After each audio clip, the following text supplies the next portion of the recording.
Buenas a todos. Hoy vamos a trabajar con suma de vectores no horizontales. Pero antes de hablar de vectores, me interesaría hacer un breve repaso de magnitudes. ¿Y qué es una magnitud? Una magnitud física es una cantidad medible de un sistema. Es decir, a la que se le pueden asignar distintos valores como resultado de una medición o una relación de medida. En términos generales, toda propiedad de los cuerpos y sistemas que puede ser medible. Entre estas magnitudes podemos encontrar las magnitudes escalares y las magnitudes vectoriales. Como ya habrán trabajado antes, las magnitudes escalares, como por ejemplo el tiempo, la temperatura, la masa, la densidad, son cantidades que pueden ser especificadas completamente por un número y una unidad. Algunas cantidades físicas escalares son, entonces, la masa, la longitud, el tiempo, la densidad, la energía, la temperatura. Los escalares pueden ser manipulados por las reglas del álgebra ordinaria. Y las magnitudes vectoriales. Las magnitudes vectoriales en física son cantidades importantes que están asociadas con dirección y con un sentido, y no pueden describirse solamente con un número. Una cantidad vectorial tiene una magnitud. La magnitud es la propiedad de un sistema que se está midiendo, y el valor es el módulo del vector. Los vectores, entonces, son entidades matemáticas, como los números, que eventualmente representan cantidades. Pero son entidades u objetos matemáticos. Son cantidades que tienen tanto magnitud como dirección y que siguen ciertas reglas de combinación que describiremos a continuación. Algunas otras cantidades físicas que se representan por vectores son fuerza, velocidad, aceleración, campo eléctrico y campo magnético. Muchas de las leyes de la física pueden ser expresadas en forma compacta por el uso de vectores, y las derivaciones que implican estas leyes a menudo se simplifican notablemente cuando lo hacen. Los símbolos manuscritos de los vectores suelen subrayarse o escribirse con una flecha arriba, como por ejemplo, si vamos a hablar de la aceleración como cantidad vectorial, de la fuerza como cantidad vectorial, la velocidad como cantidad vectorial, entre otras. El módulo de una cantidad vectorial es una cantidad escalar, un número, y siempre es positiva. Cabe señalar también que un vector nunca puede ser igual a un escalar porque son cantidades de diferente tipo. Cuando nosotros representamos un vector, generalmente lo hacemos con un segmento de recta con una flecha en la punta. La longitud de la flecha es una escala de la cantidad que queremos representar.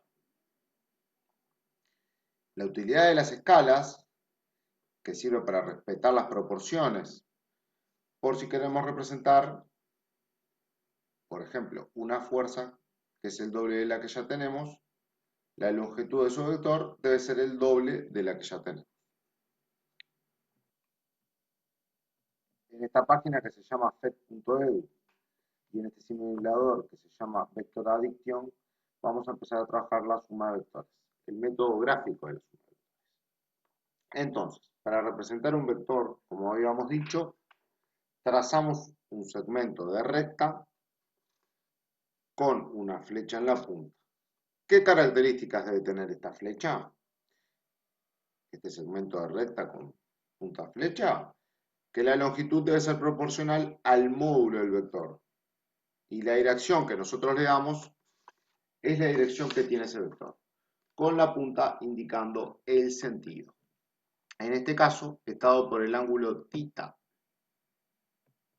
que es el ángulo que hace el vector con el eje X de las cartesianas. para hacer suma de vectores hay que considerar ciertas reglas que hay que ejecutar. Los dos o más vectores que vamos a tener que sumar tienen que estar a escala y con la dirección propia en el sistema de coordenadas. El primer método de suma que se va a hacer es el de final con origen. Por ejemplo, acá tenemos dos vectores. Suponga que una partícula A sufre un desplazamiento, seguido por un segundo desplazamiento B. El resultado final es el mismo que si la partícula hubiera partido del mismo punto y sufrido un solo desplazamiento S, como se muestra. Llamamos a S suma vectorial o resultante de los desplazamientos A y B.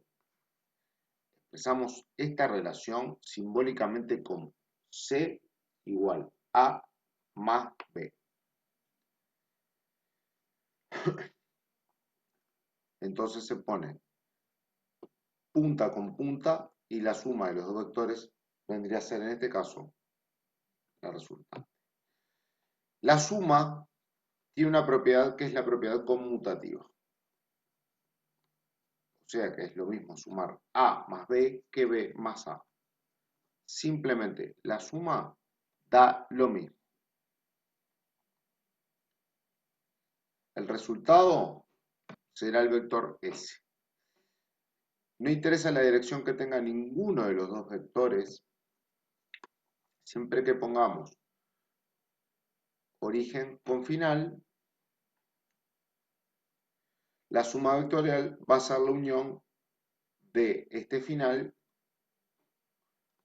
con el origen del segmento de recta. Así que esa propiedad se llama ley conmutativa. Si vamos a sumar tres vectores, en este caso vamos a poner un vector C, el sistema es el mismo. La suma de los tres vectores va a ser, hay que ponerlos A, B y C, no importa el orden.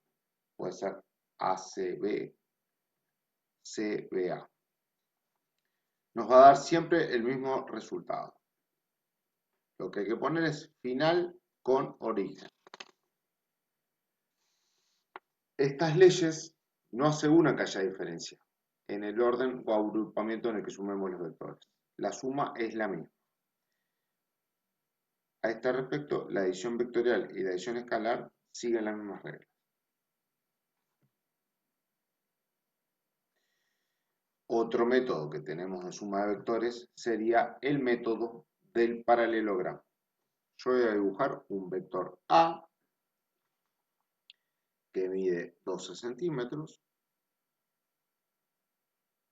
y un vector B que mide 9 centímetros.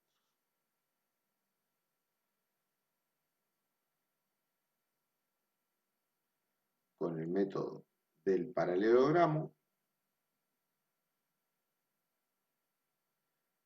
se trasladan los vectores hacia la otra punta, se dibujan las paralelas y la resultante sería la diagonal de este paralelogramo.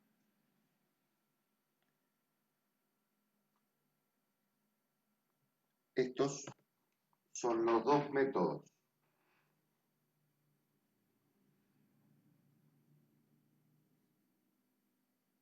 que vamos a aprender hoy. Cualquiera de los dos es útil para hacer suma de vectores. Así que les deseo suerte y nos estamos viendo en la clase que tendremos a continuación. Saludos.